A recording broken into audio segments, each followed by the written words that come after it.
Baden Square Mausoleum, One Pillar Pagoda, the Temple of Literature, Hoan Kiem Lake with Nokson Temple, Old Street, and the Train Street. This is all that I'm going to be covering in this vlog. Hello my friends, this is the last part of my Vietnam series. Yes, if you're new here, please have a look at the rest of the Vietnam series wherein I'm covering the famous Ninh Binh, the Ha Long Bay, a few attractions in Da Nang, and of course the world famous Pana Hills. And if you're still confused about your next destination, then I do have a few other recommendations which are Jordan, Morocco, Dubai. I've covered all these places in my previous vlog, so if you have the time, please do have a look.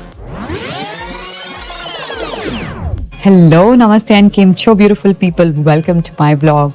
Let's explore culture beyond borders. Have fun beyond borders because you're with me watching Isha Beyond Borders.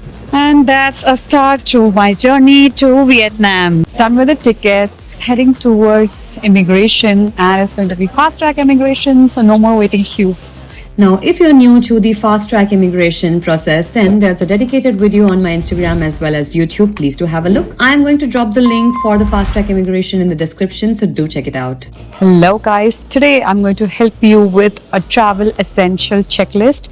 And no, it's not a regular list of items that you need to carry. These are certain very important aspects that you need to keep in mind. Well, the first and most important is going to be your visa. So you have to check which country you're visiting, what is the mode of visa that they accept. There are online visas, there are on-arrival visas, and then there is the regular visa application process, which usually happens for European countries, even the US, because their visa is difficult to crack. Second one is the travel insurance. Guys, please don't take it easy. It's extremely important to carry your travel insurance along. I usually get mine done via Policy Bazaar. It doesn't cost you more than 1,000 or 1,500 per person, but it's really essential because medical facilities are not like India everywhere. It gets extremely expensive, so it's always better to insure yourself to avoid any kind of mishaps. Now, after these two very important aspects comes the third one, which is the currency. So you need to figure out what is the usually accepted currency form in your destination. For example, I'm heading to Vietnam. Now in Vietnam, they usually accept Vietnamese dong, and I can choose to either take some US dollars over there, which can be easily converted into the Vietnamese dong, or I can also purchase them here from my city, which is Hyderabad. I usually prefer to get it converted in the destination and again not at the airports, at some local store in the main market, because you get better rates for your conversions. The second option, of course, is book my forex card. I usually prefer that because it's extremely easy and handy to use. You can easily load money and it's accepted almost everywhere. After that, we are going to talk about another very important aspect which we as travelers or tourists usually forget, is figuring out the mode of transport. You need to figure out which one you're using, whether it's going to be train, bus, or even picking up a taxi. Now, usually as Indians, we prefer going with cabs, but that's not the case in abroad. Cabs are really expensive, especially if you're going to Europe. And the best thing about these countries is that they have a very, very good public transport system. They have all the kind of amenities that you need to travel in a public, whether it's a train or it's a bus. I usually prefer using public transport because it's very conveniently arranged and it's very cost effective. It saves your time. All you need to do is to make sure that you book your hotels nearing to these stations so that you don't have to walk a lot and you can easily use the transport to reach to your destination, because they are usually located near the most popular tourist spots. Then comes your list of activities. So what you should usually do is make a list of activities that you would like to go. So let's say if it's 5 or 6 activities, you have to note them down. You have to see how much time each activity is going to take, whether it's a whole day activity or whether it's just going to take you 1 or 2 hours. Now, depending on your time and the amount of duration that you need to spend in that activity, you need to plan your days. And you can use apps like Get Your Guide, Klook, Head Out. These websites have really good system for you to book your tickets quite in advance so that you don't have the last minute uncertainty. Sometimes it does get expensive, but I think that's what we are paying for. That's the convenience. And last but not the least, as Indians, I know we cannot do without our Indian food. So I always make a Google map marking of all the Indian restaurants. I do a little bit of research before heading to any destination. I make sure that I book my hotel, which is nearing Indian local areas, so that it's easier to find Indian restaurants and you don't have to run around last minute. And the last tip, always keep a plan B in case anything doesn't work out. Do keep an option of things or places that you would also like to visit but which you could not cover in that particular trip. That's all about this one. I hope you found it useful. Please do save this, and if you haven't subscribed, please do subscribe. Look forward to see you in the comments. Bye bye, take care.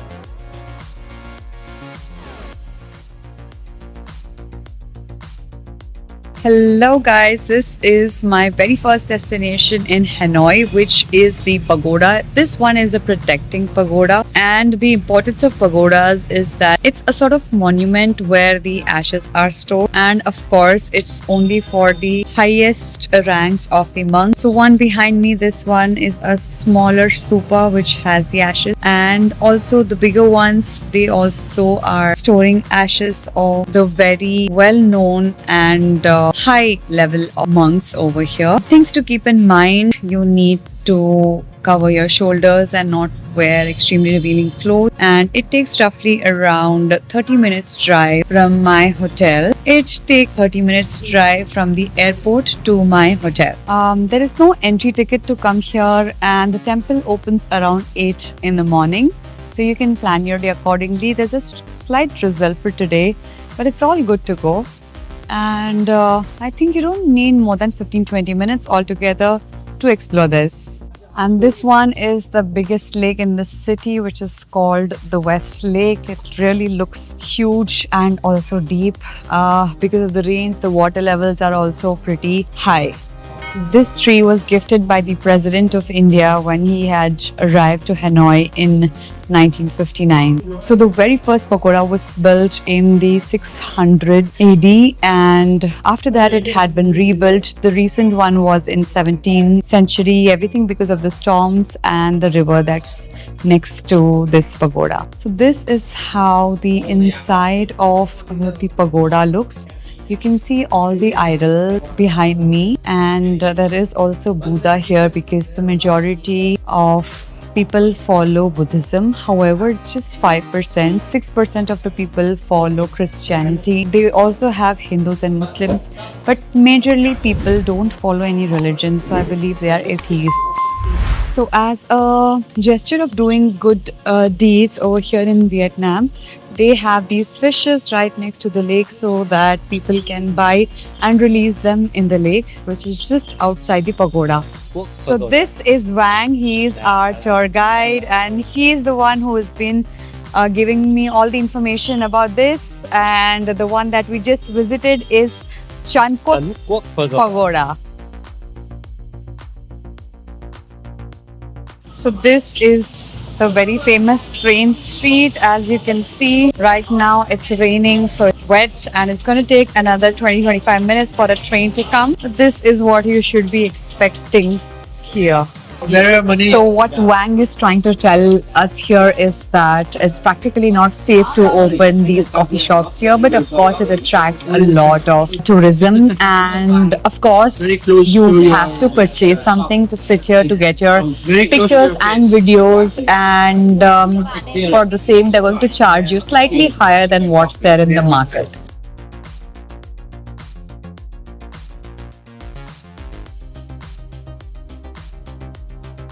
And here's another variety of coffee that I'm trying, which is the orange coffee. This literally tastes like orange juice along with milk and coffee. Really distinct flavor, very refreshing. I was slightly taken aback because I've never had anything citrus with milk. Definitely refreshing and a must try. And this is the Temple of Literature, which is just about 10 minutes from the train street in Hanoi. The entry tickets is 70,000 dongs, and temple stands for a monument which doesn't actually is religious. It doesn't have the Buddhist statues. It is a structure which is used to pray, probably the rulers, ancestors, and even figures like animals. So let me give you a brief about what Hanoi means. Ha here means the river, and Noi means under, which means the city of rivers.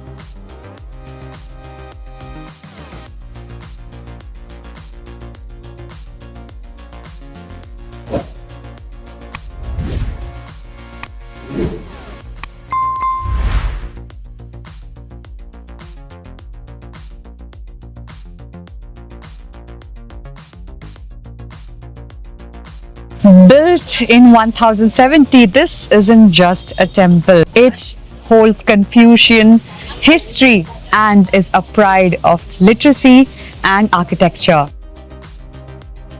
The Hanoi market is also a very vibrant, bustling market wherein you can do a lot of shopping, a lot of lifestyle and fashion products. I did pick a couple of items, but then the major shopping I did was from the Da Nang market because I wasn't sure of the kind of products available in either of the two. Hence, I just waited and did my shopping from Da Nang. However, I would also recommend you to go to the Hanoi market and explore your shopping needs. Now, this is the entrance to the mausoleum, and we are here from the main market, which took us roughly around 15 minutes drive.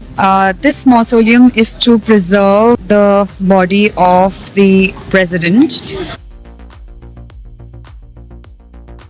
On the way to One Pillar Pagoda, which is just walking distance from the mausoleum. And after this, hopefully we will get check-in so that I can take some good rest and then again plan something for the evening. So it was a tiring morning, of course, after the flight, and we did a lot of sightseeing. We got a late check-in at the hotel. I mean, on time, but it was too late for us. Didn't find the time and patience to go to a restaurant, so I'm in my room, and pongal it is for my lunch along with some karam puri.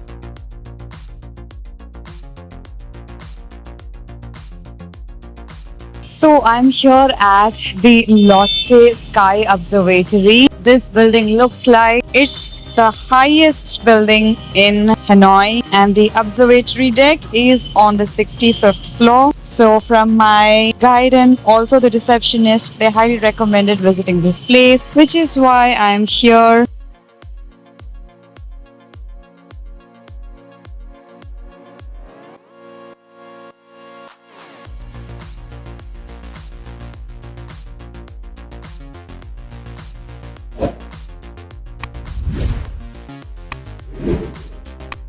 The price for entry in the Hanoi Sky Deck is just around 700 to 800 rupees. You can also purchase the tickets from the counter right in the Lotte Mall. You can easily reach the Lotte Mall via cab from your hotel. It just takes roughly around 10 to 15 minutes of drive.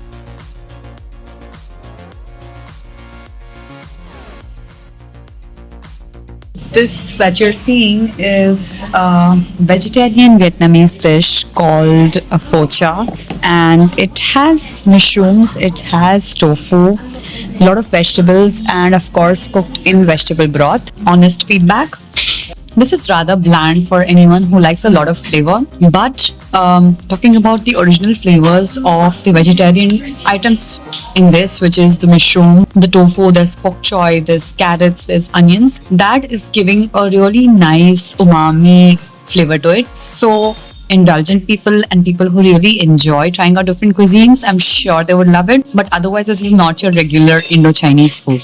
And the other dish that I ordered was deep fried tofu in tomato sauce, and it came with sticky rice. That was also rather a decent dish because it was slightly sweet for my palate. I wish it was not too sweet. Again, when it comes with a combination of rice, I prefer to have something more spicy or on the saltier side. It was raining, which was slightly disappointing to be very honest. Kept on drizzling throughout the day, which really spoiled my mood. I couldn't shoot for you guys properly and I couldn't enjoy the experience myself.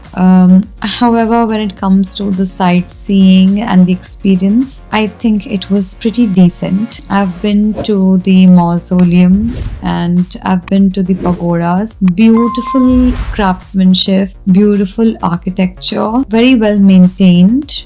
The guide was helpful. All in all, great, but also I would say that it's a skippable experience. It's not that something you should not miss. But yes, the train street, that is, I think, one of the must-do experiences. It was very entertaining and refreshing.